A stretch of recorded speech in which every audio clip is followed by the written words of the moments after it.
There's never been one like me, Gale. I'm something different. Are you ready for the big reveal? That's what I thought. Give me just a moment.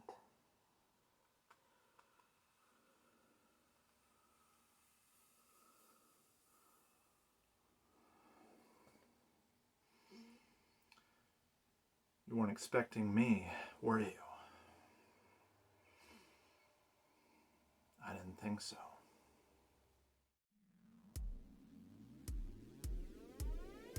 Don't let the ghosts and the ghouls disturb you.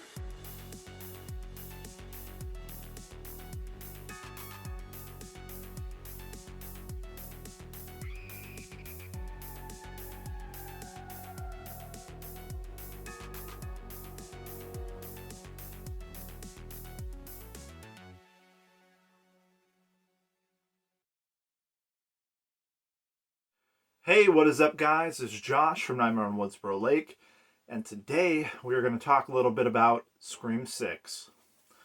Now, it comes out this March, which I am definitely hoping to see it in theaters, depending on, of course, the birth of my baby. Um, but I'm super stoked. This is the sixth in the franchise. And this one, supposedly, we are not getting Nev Campbell returning to Sydney. But we now have this ensemble from the previous film who is carrying the torch along with a legacy character, Gale, and the return of a legacy character who was left undecided, and that is Kirby. Last time that we saw her in Scream 4, she was bleeding out after Charlie stabbed her, after he played her like a fiddle. He played the whole, oh man, what was his name? Steve, from the first film. He played like the whole strapped to a chair, like original call, like, what's your favorite scary movie? Who was the killer in the original Friday the 13th? Sorry, that's the wrong answer. That kind of whole scenario. And she thought she won, and then he like sat up and he's like, here's making a move, and stabbed her right in the freaking gut. And so we're like, no, she was like the new Randy. So we were like, I don't know, it was left undecided because they never pay any more attention to her after that. So they left it very open ended. So I'm glad that she is back and hopefully here to help our new characters as they take on Ghostface and the Big Apple. Um, Now, there's been a lot of speculation. You know, I've talked to multiple people and I've heard their thoughts, and you know, some have very plausible ideas for who Ghostface might be. You know, I've heard a lot of people on the Stu bandwagon. You know, oh, he didn't die from that TV, or maybe he comes back as supernatural. I've heard both ends of that spectrum. Um, I mean, who knows? They've done crazier things in movies, so I mean, what's to stop them from bringing Matthew Lillard back? Don't get me wrong, I loved his character. I love Stu Macher. He was just this unhinged individual who went along with Billy Loomis's plans, and he was like just trying to be, you know, cool to his friend, and just was like had some screws loose. But he was fun. That's the thing. He was fun, and he knew how to play it like he wasn't completely crazy. Like maybe he was just a little weird, but yeah, he was definitely unhinged. Um, and you know, Billy was busy pulling the strings, and there was no way to bring him back after everything he went through, and then taking that bullet to the head. No way. That's why he came back to Sam as a ghost, or as like a, I almost want to call it a mental disturbance, because he's, you could tell she's kind of going insane with these visions of her father, and him talking to her and trying to get her to do things. And kind of turned dark. I don't know. He kind of like helped her, but it was weird. The whole thing was weird. But I enjoyed seeing Skeet Ulrich back, playing Billy again, in any way, shape, or form. So that was cool. And then I've heard speculation about characters that we haven't seen in a while. We've heard them mentioned, but haven't seen. Like Detective Kincaid, played by Patrick Dempsey, made his debut in Scream 3, and essentially became the love interest of Sydney. And from what it sounds like, as long as we're talking about the same guy, I mean, she makes reference to him in Scream 5, and they have kids together. So obviously it went somewhere. It became more than just, let's snuggle up and watch movies. It blossomed, and good for her. And good, and have a strong, he was a very strong character, I feel like, in the movies. I mean, I wasn't a huge fan of Scream 3, but I definitely enjoyed his character, and I enjoyed a lot of aspects of Scream 3. But a friend brought to my attention, like the whole shrine room, and if these are real items from, these deceased characters, you would have to have access to evidence lockup, which doesn't always have to point to Detective Kincaid. I believe one of the other newer characters is presumed to work for the police. And there's speculation that Kirby works for like the FBI or something. But there's so much going on, and so many people talking about this film that you never know what's exactly going on. But I mean, there is a good point to, like, yeah, somebody obviously has to have access to these items if they are the legit items. And then, what would Detective Kincaid's motive really be to do such a thing?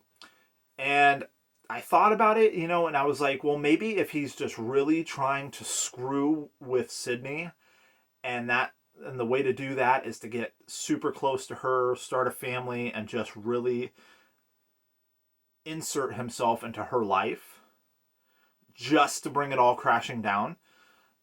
Maybe, but that seems like way crazy that he'd go all the way to have kids, I mean, but if you're psychotic, you're psychotic. And that's the only thing I could see is him just trying to, really push himself into her life completely, just so it will be that more devastating when he goes to end it all for her and end everything. Is like, that would be the biggest shocker and biggest just like punch in the gut like ever, because we finally think Sydney, for the most part has had a much better life where she's at with her kids and with her husband, and until she was brought back in Scream 5. So I mean, that would be such a crazy like reveal. And then, I've heard people mention maybe it's a new character, but then, I mean, I don't know, or maybe someone from the past that you didn't know existed. But then that becomes another Roman situation. We get this taste of like a new character that's been there since the beginning, supposedly in Scream 3 with Roman, who ends up being Sydney's brother. And then you find out that, yes, Sydney's mom was hooking up with a bunch of people in Hollywood. She was an actress, and went under a whole different name. So you have that, and they're saying like, well, maybe it's a new character, kind of like in like how in Scream 3, introducing something that changes your perspective for the beginning of the films, or like, the beginning of the franchise, or it takes you back. I don't know. That's already been done. I feel like, especially because if they have a franchise with this one, they've got to have some kind of build up for the finale. And I don't think that is the route that they would take. It's completely possible though. And then someone, I was watching their video and they mentioned Randy. Because yes, Randy always had a thing for Sydney. And he, he gets killed in Scream 2. I mean, we see his like body laying there in the van.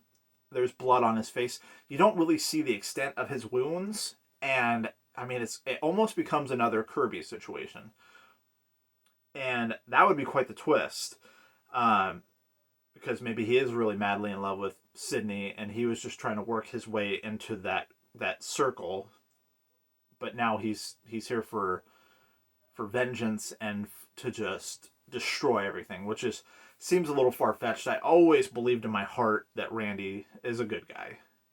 I mean, he got the short end of the stick most of the time, but a good guy. I don't think he would become Ghostface for any reason. And,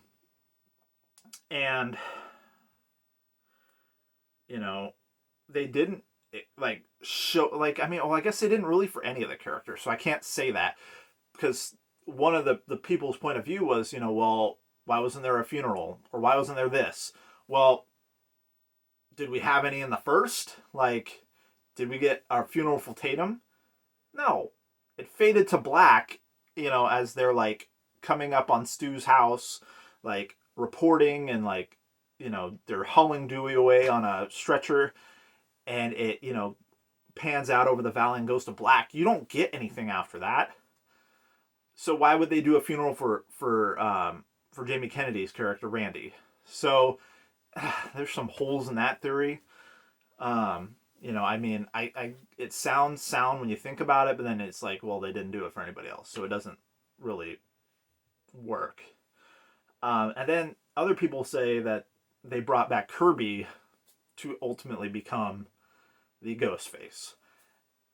And I don't think that Kirby being the victim in the fourth one, I don't see what exactly her motive would be, which, as we know from Scream 1, you don't always have a motive. It's scarier when there is no motive, so maybe she doesn't have a motive. Maybe she's just, snapped after years in maybe in isolation or whatever she was doing behind the scenes when, we thought she was dead, stewing on the events of Scream 4.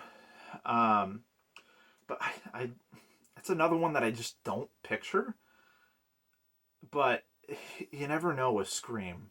Really, they throw a lot of red herrings in their films, and they also make it so obvious that you think it's too obvious that it ends up, you're like, nah, it can't be, it's too obvious. And then it is that, it's very psychological with these films sometimes.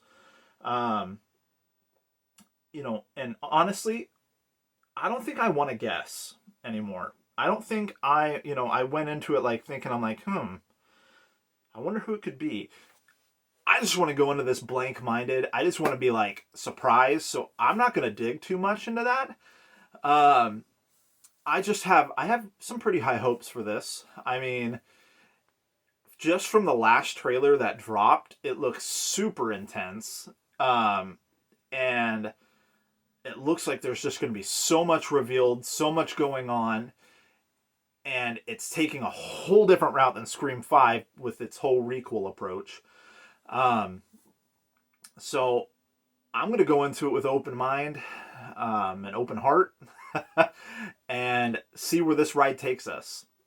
So yeah, that's just my thoughts. I'm super stoked for it. I really hope that I'm able to go see it in theaters. I feel like I always love the cinema experience, any chance that I get. And I did go see Scream 5 in cinema as well. But yeah, I'm super excited for this, and I hope you guys are as well. Definitely leave me a comment below. Let me know what your thoughts are on the latest Scream 6 trailer. What are your thoughts for this film? What are you hoping for? What are your fears for this film? What do you think might go wrong? What do you think might go right? I just love hearing everybody's thoughts. So definitely don't hesitate to leave a comment below. Thank you guys so much for tuning in. Do not forget to like, comment, and subscribe. And as always, keep killing it out there, my friends. And just remember, don't get caught.